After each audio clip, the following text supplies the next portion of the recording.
My name is Mustafa Njai and the CEO of TAF Africa Global. My story begins not with a blueprint for skyscraper, but with the passion to shape wood and discipline to teach. I was born, educated, raised and trained in the Gambia. In 1975, fresh out of high school, I started my working career as a woodwork teacher. It was a humble beginning, but it taught me that building something lasting requires precision, patience, and a purpose. 2 years later, I traded the classroom for the construction site. I began my construction career as an engineer's assistant with an international British firm called Balfour Beatty. That was my university. I walked through every trade from the ground up with two other international construction firms, learning the craft from the inside out. By 1990, armed with that global experience and a local vision, I founded my own company. For the next decade, we built for others. But in the year 2000, I took a leap of faith and became the pioneer of private housing development in the Gambia.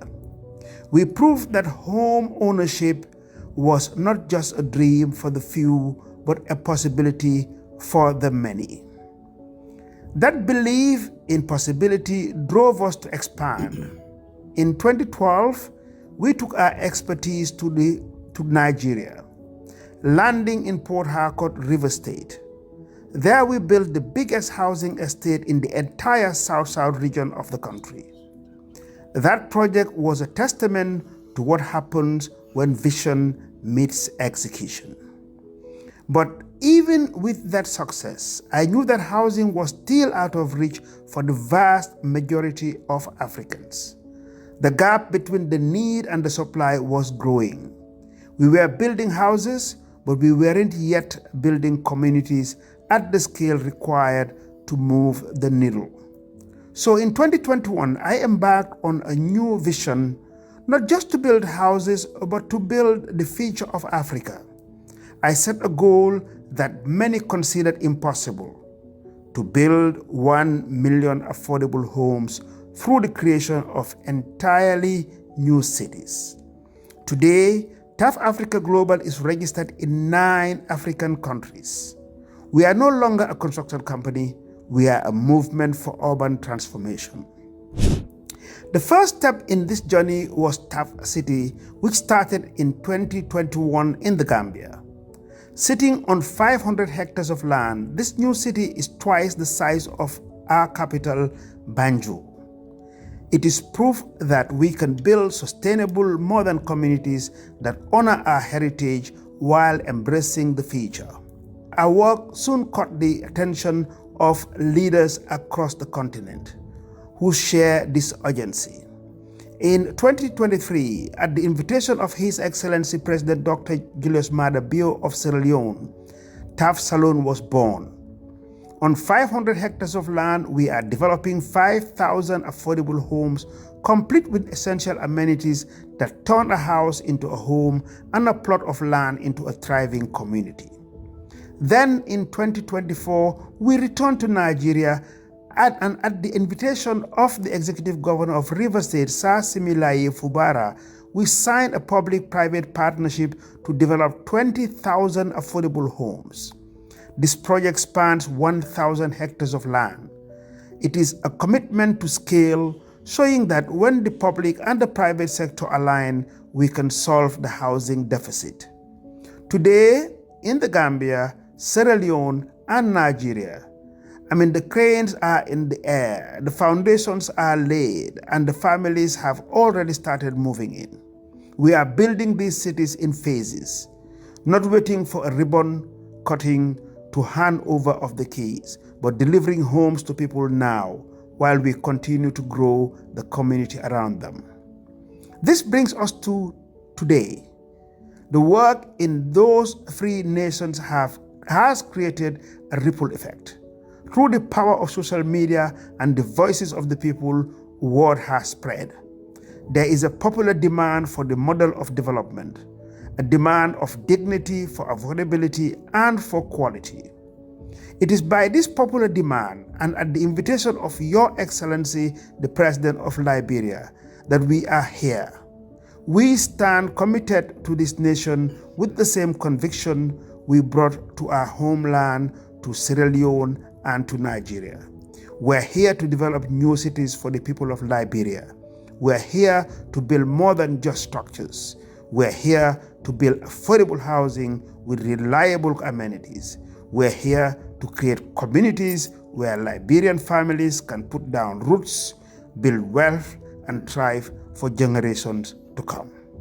So therefore, from a woodwork teacher in the Gambia to a developer building new cities across West Africa, my journey has been defined by one simple truth. A house is more than bricks and mortar. It is the foundation of a stable life, a prosperous family, and a strong nation. We have started, we are building, and together we will reach 1 million homes. Okay, so it sounds very good, right? It looks very beautiful. It sounds very good. It sounds like something that everyone would embrace. But then when I saw this video, I made some inquiry. I found out that they're in Liberia right now. They're having some conversations with the president of Liberia to do the same thing in Liberia, build some housing units, some affordable housing unit. So I didn't stop there. I decided to do some investigation on this TAF Africa. So I talked to Google and I found out this. I found out that they are not just into housing, but they are also into advocacy, which is a good thing. And I went down to the review. I didn't stop there. I went to the reviews.